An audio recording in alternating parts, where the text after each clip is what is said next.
Good morning, everyone. Today we start chapter 11 Water for Life. Let me start.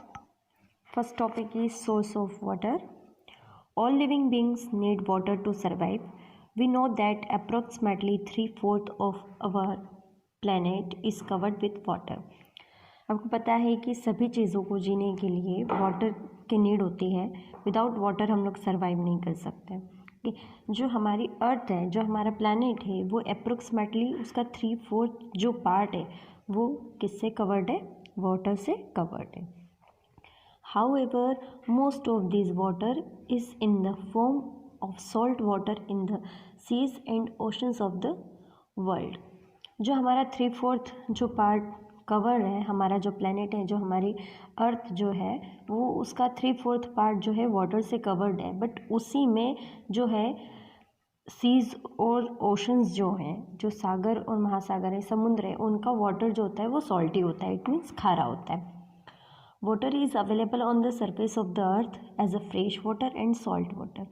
जो हमारी अर्थ पर water available है उसमें फ्रेश वाटर भी होता है एंड सॉल्ट वाटर भी होता है. अभी आपको यहाँ पर क्लियर किया है मैंने कि जो सॉल्ट वाटर होता है वो सीज एंड ओशंस का जो वाटर होता है वो सॉल्ट वाटर होता है. Let us read more about them. Fresh water. अभी हम लोग स्टडी करेंगे कि फ्रेश वाटर क्या होता है. Fresh water is found in river, lake, pond, ice cap and as a ground water. Fresh water वो होता है जो कि हमें नदियों से, रिवर से, लेक से, पॉन्ड से, जो हमें नदियों से, तालाब से, कुओं से जो हमें मिलता है वो जो होता है फ्रेश वाटर कहलाता है. ग्राउंड वाटर इट मीन्स कि जो ज़मीन के अंदर होते हैं.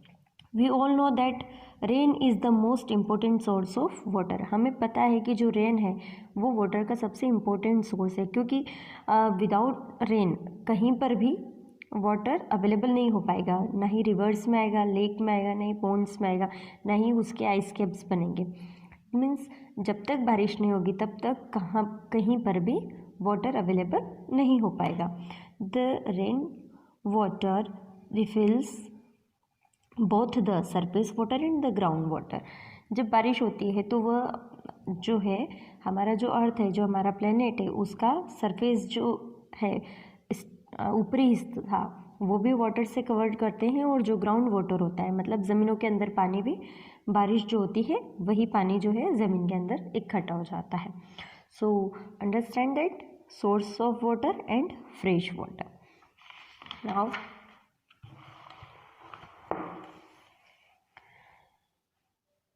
the fresh water that is found on the surface of the earth is called surface water. मतलब पृथ्वी की सतह पर जो पानी पाया जाता है उसे fresh water, surface of water कहा जाता है. This includes water in reverse, lake and pond. नदी, तालाब और कुओं के अंदर, झील के अंदर जो पानी पाया जाता है उसे सरफेस ऑफ वाटर कहा जाता है, उसे फ्रेश वाटर कहा जाता है.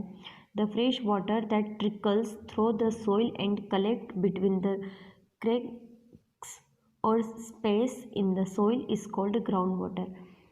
जो पानी बारिश के द्वारा ज़मीन के अंदर जाता है लेकिन जो कुछ पत्थरों और मिट्टी के बीच में इकट्ठा हो जाता है, ओके, उसे ग्राउंड वाटर कहा जाता है, जिसे हम लोग ट्यूबवेल, कुओं के द्वारा, वेल्स के द्वारा निकालते हैं. समझ रहे हैं आप? मतलब कि जब बारिश होती है तो थोड़ा पानी जो होता है ज़मीन के अंदर रिसता है, जिसे हम कहते हैं, ज़मीन के अंदर चला जाता है. तो जो मिट्टी होती है और बड़े बड़े पत्थर जो ज़मीनों के अंदर होते हैं, उनके बीच में जो स्पेस होता है वहाँ पर वाटर जो है स्टोर हो जाता है, इकट्ठा हो जाता है. तो वो हमारा क्या कहलाता है? ग्राउंड वाटर कहलाता है. Okay. Now surface water. Reverse. आपको भी बताया है कि जो सरफेस वाटर होता है अर्थ की जो ऊपरी सतह होती है उन पर पाया जाता है, जिसमें रिवर्स आती है, लेक आते हैं, पॉन्ड आते हैं, ओके, आइस केप्स आते हैं. Now let we start about the reverse.